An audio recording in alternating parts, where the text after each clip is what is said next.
Is that the government is tackling this issue, is dealing with it as quickly as possible, and the key is we've got our fish back. They're now British fish, and they're better and happier fish for it. Obviously, there's overwhelming evidence for that. The British fishing industry became the mascot for Brexit. They were meant to be set free to earn a fortune. But it is ironic that up until Brexit happened, the British fishing industry was actually doing very well. Their peak was 6.5 billion in 2019, apparently.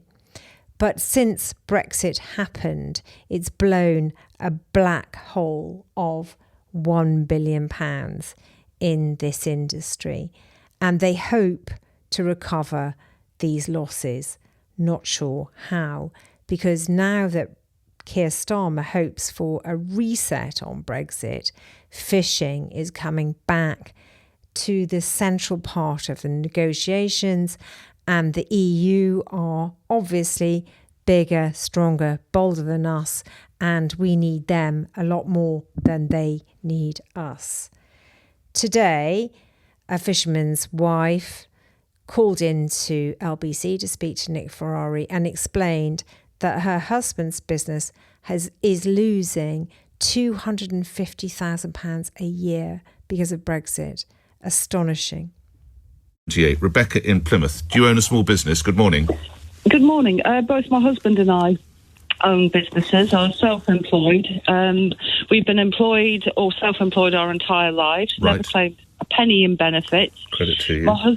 My husband's business lost $250,000 turnover. He's in the fish business. He lost $250,000 turnover after Brexit because he's no longer able to export fish. Right. Which was the main. What was the fish? Was it salmon or what was it? It was all sorts of fish? No, it was squid, scallops, things like that to Italy, France and Spain. So that trade has gone. Yeah. It's just with the new employer regulations coming in, the increased payments on NIC. I was thinking of employing somebody. I built my business up from scratch. What is your business? I'm a letting agent, a bespoke letting agent. I've got about 125 properties. I only deal with very good landlords and very good tenants. Our aim is to help tenants no matter what the difficulty is. I was going to employ somebody. Now I'm not. Right. Because of all the new regulations. It's too scary to take somebody on. Yeah. I'm also very incensed at this constant punishment of landlords. My husband and I, as I say, we've been pretty much self-employed all our lives. Mm-hmm. We lost our pension pot when Gordon Brown did the raid. Yeah. Mm-hmm. Back in early 2000s. So we saved up and we invested over the years in 3 small properties, which is our retirement income. So we're not going to be a drain on the state. Right. We're going to be independent. Now, we're wondering if it's worth the aggro because of the new renters reform bill. Landlords aren't real workers, is what I think the Prime Minister would say to you. I'm incensed by that. We work so hard to save up the money to buy those properties for our retirement. And I've got most of my landlords, I would say, are single unit landlords, either in the forces, they've been posted, they want to keep their property in Plymouth for when they come out the forces, etc. And they're now thinking of selling up, but they're now frightened of the capital gains situation.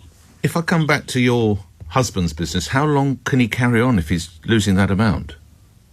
Well, it's a difficult one. It really is a difficult one because the fish markets in Plymouth have now closed. The one in Looe, that was a very big market in its day, that's now gone. Cornwall. Yeah. Mm-hmm.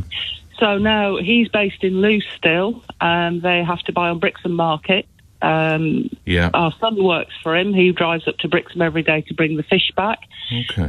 Transport are now saying that they're only going to pick up 3 times a week, a Monday, Wednesday and a Friday.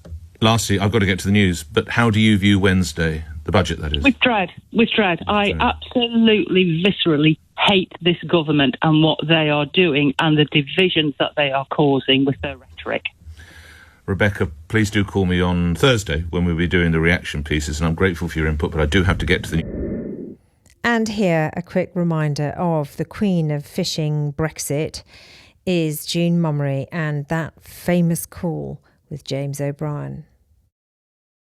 I thought our Prime Minister, our government, was going to take back, we were promised that they would take back full control of our waters and the resource.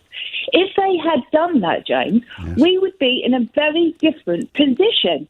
But I explained to you in 2018 why that was impossible. Oh, James, please let me just finish.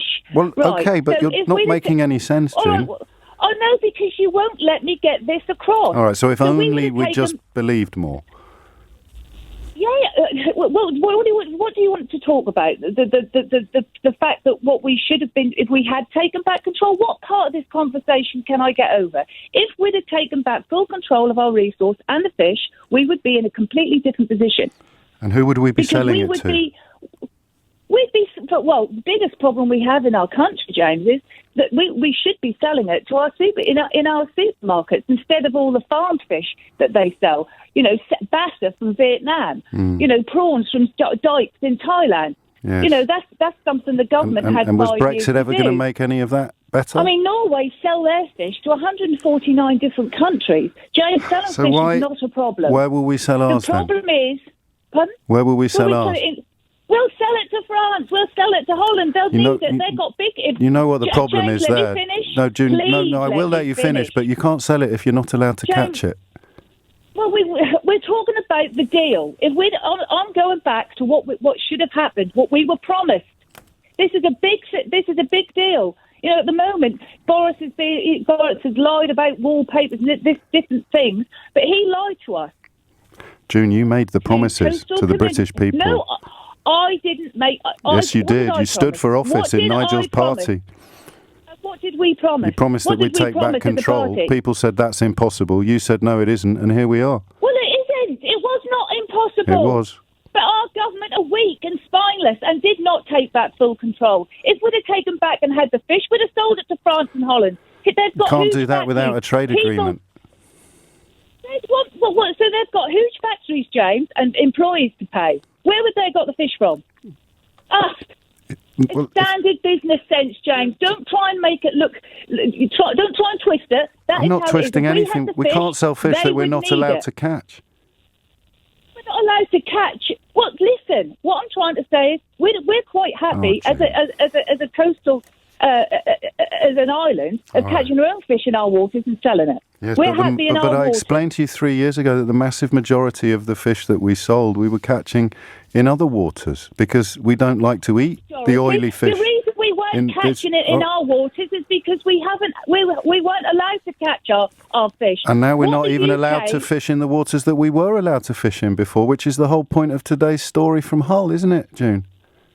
The UK fisheries are lobbying the government don't shout. We wanted rid of that. Please don't shout. Of the Tia Keller. Please don't shout. I've got an earset in. The government are being lobbied. The Tia Keller is a flagship. It's a Dutch vessel. It's British registered and owned by the UK, James. Yes, please. Which means that it is subject to UK rather than EU legislation. Let me just hear you making a little promise before the election. Let's just go back in time again, June, if you'll allow. We are taking back full control of our waters and the resource. It's as simple as that.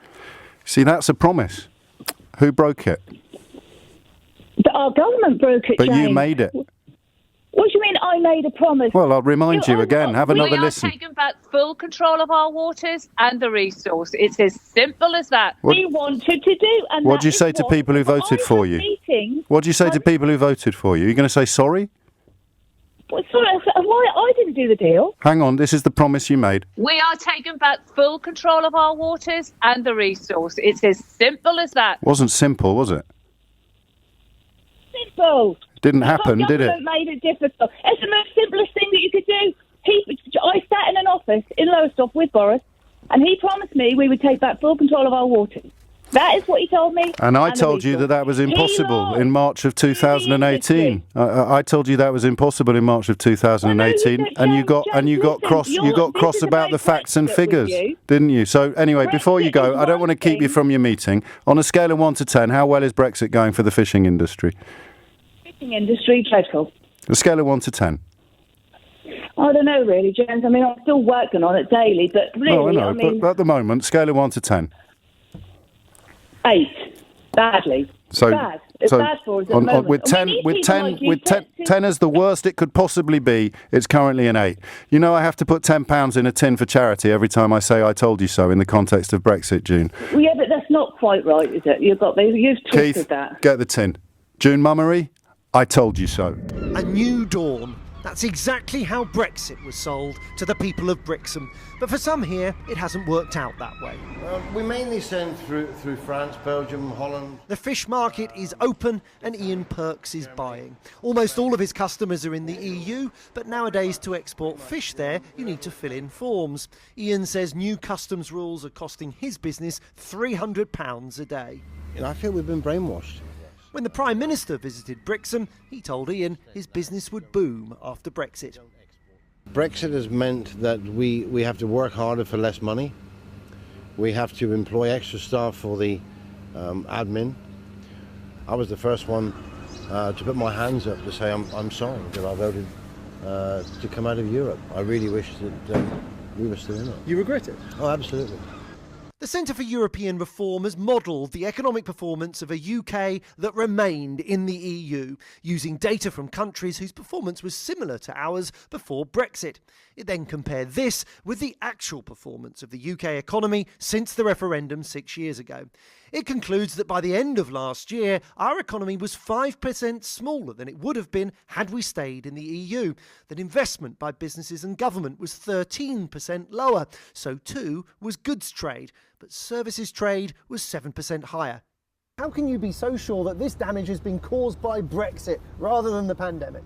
Most economies have recovered from COVID. Most economies are now bigger than they were just before the pandemic struck. And so if the UK is quite so far behind, then Brexit has to be the major cause. This analysis shows that Brexit has cost the UK billions of pounds in lost trade, lost investment and lost tax revenues. Money the country could really do with at a time of rising national debt and falling living standards. Of course, the Prime Minister promises to produce a high-wage, high-productivity, low-tax economy.